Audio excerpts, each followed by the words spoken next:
A few weeks ago, the New York Times published an article that said we are all experiencing something that for most of us is a little bit new. And that thing that we're experiencing is a sense of languishing.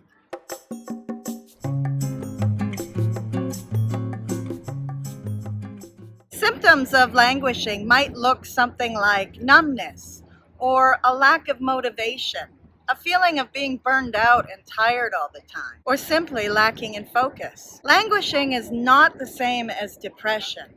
Depression is a serious psychological condition. If you think that you may be suffering from depression, then please see your doctor. For many of us who know that we're not currently depressed, languishing can really manifest as a feeling of lacking in purpose and having lost our joy.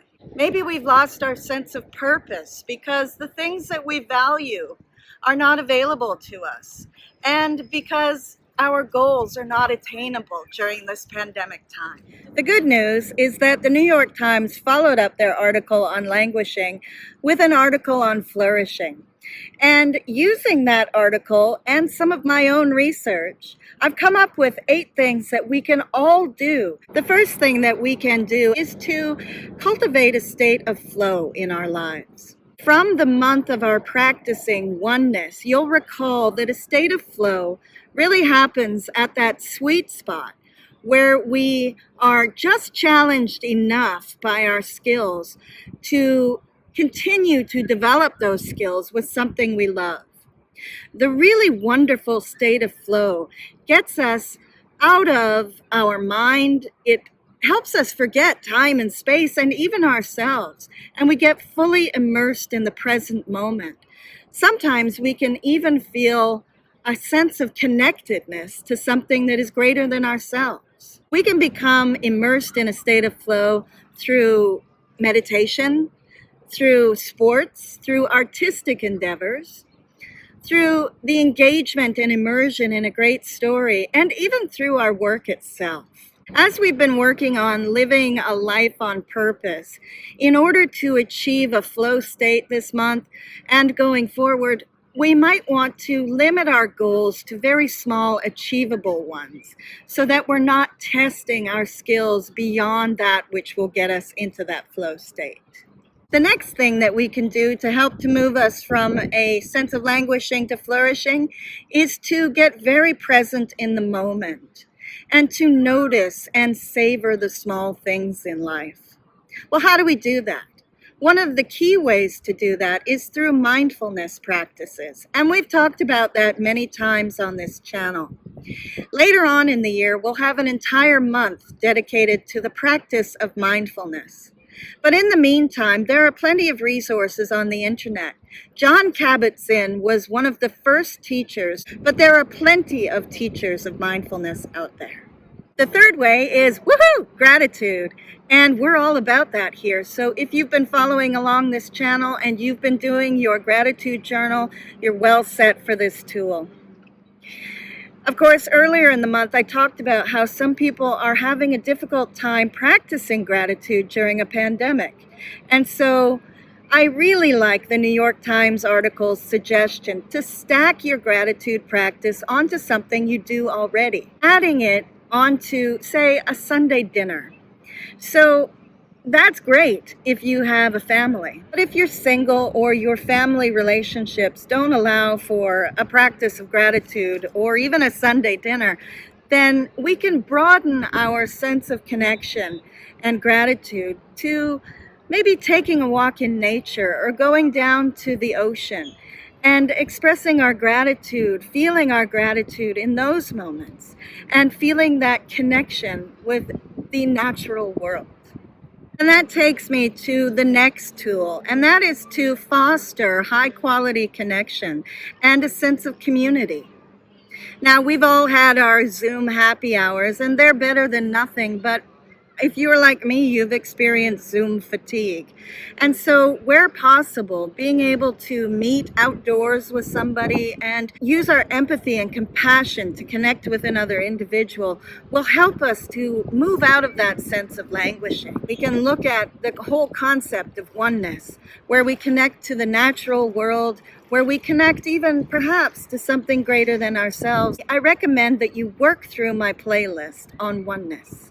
The fifth tool that we can use is to develop a sense of purpose in our lives.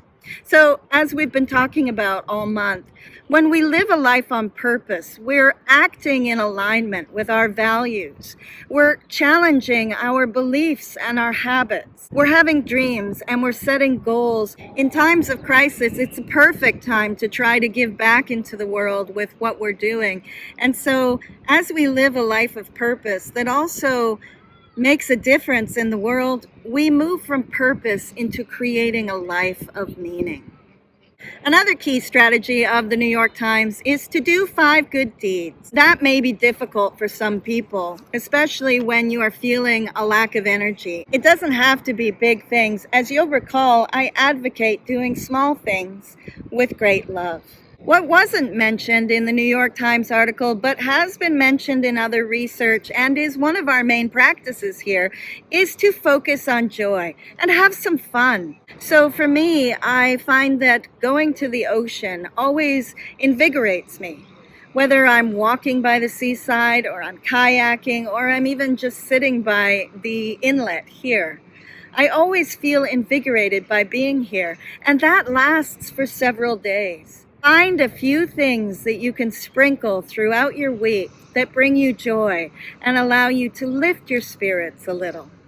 Joy is not exactly the same as laughter and happiness, and so having a feeling of being at peace with what is going on and letting go of the things that we cannot change right now is crucial to that experience of joy. I recommend going through the playlist on joy if you are struggling with that. And the final tool that I have to offer today is to try something new. When the pandemic first began, I did mention that we could look on it as an opportunity instead of embracing fear, and that we could try something new. The UK charity Action for Happiness counts trying something new as a key to happiness. Trying something new gives us a sense of hope because as we continue to develop the skill, we move ourselves into a much more hopeful future. We can start to think about what we can do with these skills going forward. How are you doing? Are you experiencing this sense of languishing? I think that as we move out into opening up society again, we're going to move back and forth from languishing to flourishing. And so it's something we're going to have to continue to pay attention to. But if you're finding that it's really difficult and you can't do it on your own, reach out to your doctor. See a therapist, talk to a friend. You are not alone. I'm delighted to have found out that most of the tools that the experts recommend for flourishing are the tools that I teach on this channel. And it is the pursuit of flourishing, according to the UK well-being organization, the School of Life, that gives our life meaning. Next month, we're going to move on from living a life of purpose and extend that into living a life of meaning. I hope that you'll continue on this journey with me. If you like this video, give it a thumbs up. If you want to see more videos in this series, then click subscribe. If you hit the bell icon, you'll be notified when I upload again. For what are you most grateful today?